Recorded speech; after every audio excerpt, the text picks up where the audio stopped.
Dialogues తగ్గించి కేవలం elevations తోనే సలార్ సినిమాని సూపర్ హిట్ చేసిన one and only director Prashanth Neel గారు.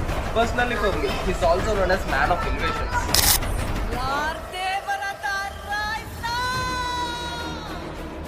As we all know, third pan-India film of Prabhas is Salar Seas Fair, produced by Hombala Films. అయితే ఇప్పుడు matter ఏంటంటే 2023 డిసెంబర్ 22న ఇండియాలో రిలీజ్ అయిన సలార్ సినిమా ఎంత పెద్ద హిట్ అయిందో మనందరికీ తెలుసు. అలాంటిది జూలై 5న అంటే ఈ రోజు సలార్ సినిమా జపాన్ లో రిలీజ్ కాబోతుంది.